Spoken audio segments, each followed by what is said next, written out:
So இந்த lesson நம்ம என்னென்ன கற்றுக்க போகிறோம், கற்றலின் நோக்கங்கள் என்னென்ன அப்படின்னு பார்த்தோம்னா, நியூட்டனின் விதிகள். இதை நீங்கள் சின்ன கிளாஸ்லேயே ஓரளவுக்கு படிச்சிருப்பீங்க. இந்த விதிகளுக்கிடையேயான தர்க்க ரீதியான தொடர்பு, லாஜிக்கல் ரிலேஷன்ஷிப் என்ன, தனித்த பொருளின் விசைப்படம், ரொம்ப ரொம்ப முக்கியமான டாபிக். இது நல்லா புரிஞ்சுதுன்னா மட்டும்தான் ஃபிசிக்ஸில் இருக்கக்கூடிய அநேக டெரிவேஷன்ஸை சால்வ் பண்ணுறதுக்கு மிக எளிதாக நீங்கள் புரிஞ்சுக்க முடியும். அது தொடர்புடைய கணக்கீடுகள், இந்த மாறா விதி, இதுவும் முக்கியமான ஒரு 5 மார்க் இருக்கக்கூடிய ஒரு டாபிக்கு. பொருட்களுடைய இயக்கத்தில் உராய்வு விசையினுடைய பங்கு, மைய நோக்கு மற்றும் மைய விலக்கு விசைகள், இதுவும் முக்கியமான ஒரு 5 மார்க் இருக்கு. அதுக்கு அடுத்தது மைய விலக்கு விசையினுடைய தோற்றுவாய் என்ன அப்படிங்கிற இந்த டாபிக்ல நம்ம கற்றுக்க போகிறோம். ஸோ ஃபர்ஸ்ட்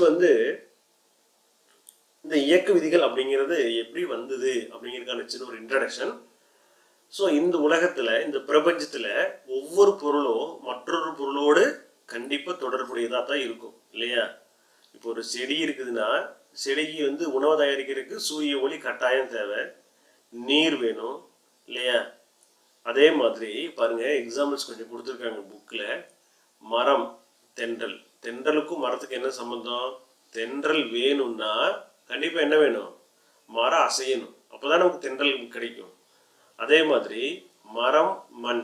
மரம் இருக்கணும்னா கண்டிப்பாக என்ன அவசியம்? மண் அவசியம் இல்லையா? அதே மாதிரி உயிரினங்கள் நல்ல முறையில் வாழணும் அப்படின்னா என்ன அவசியம்? இயற்கை மிக மிக மிக அவசியம் இல்லையா?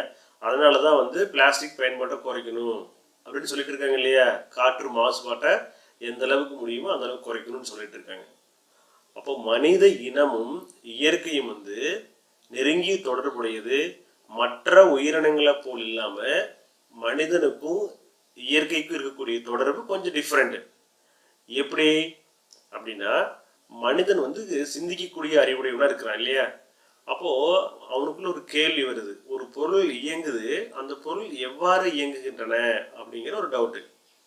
அது மட்டும் இல்லாம அந்த பொருள் ஏன் இயங்குகின்றன அப்படிங்கிற 2 கேள்விகள் அவனுடைய மனசுக்குள்ள வந்திருக்கு. அந்த கேள்விகளுடைய விடை தான் இந்த பாடப்பகுதியே நமக்கு இருக்கு.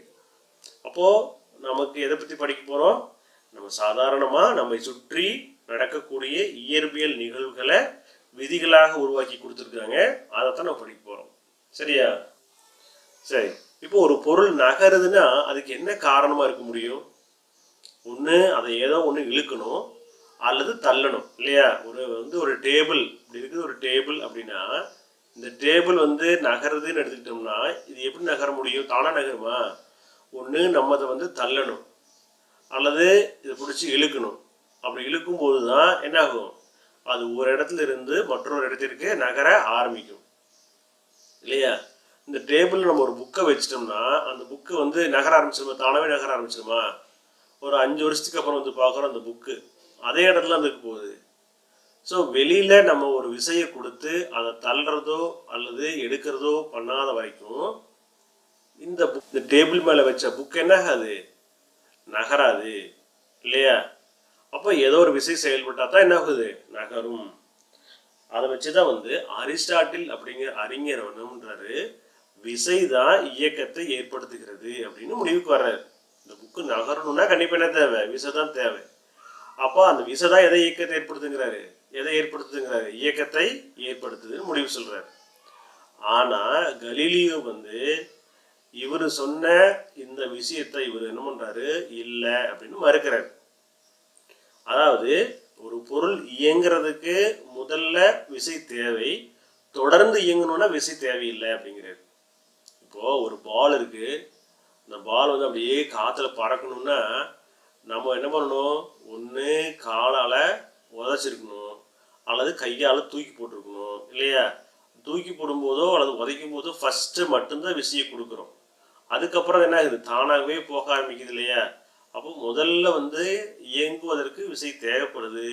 ஆனால் இப்படி தொடர்ந்து இயங்குவதற்கு என்ன தேவையில்லை? விசை அவசியம் இல்லை அப்படின்னு சொன்னது யாரு? கலீலியோ. அப்போ அரிஸ்டாட்டிலுடைய எண்ணமும் கலீலியோவுடைய எண்ணமும் என்ன ஆகுதுங்க? மாறுபடுது. எதை சார்ந்து? பொருளுடைய இயக்கம் சார்ந்த அவர்களுடைய சிந்தனை எப்படி இருக்குது?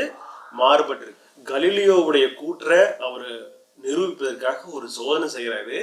பாருங்க, இப்படி ஒரு குறிப்பிட்ட கோணத்துல சாய்வா இருக்கக்கூடிய ஒரு சாய்தளம், திரும்பவும் ஒரு சொரசொரப்பான பரப்பு, திரும்பவும் ஒரு சாய்தளம் இருக்கு. அப்போ பாலை லெவல் 1, அதாவது ஆரம்ப நிலை, L1ங்கிறது என்ன, ஆரம்ப நிலை, இதுல இருந்து ஒரு குறிப்பிட்ட கோணத்துல அப்படியே விடுறாங்க. கீழே விடும் பொழுது அப்படியே இந்த சாய்தளத்து வழியாக வந்து இந்த பால் வந்து இந்த பக்கம் இருக்கக்கூடிய சாயத்துல கொஞ்சம் தூரம் போயிட்டு நின்றுது. புரியுதா உங்களுக்கு? லெவல் 2க்கு வந்து வரல, இதுதான் லெவல் 2, இந்த இடத்துக்கு மட்டும் வந்து நின்றுது.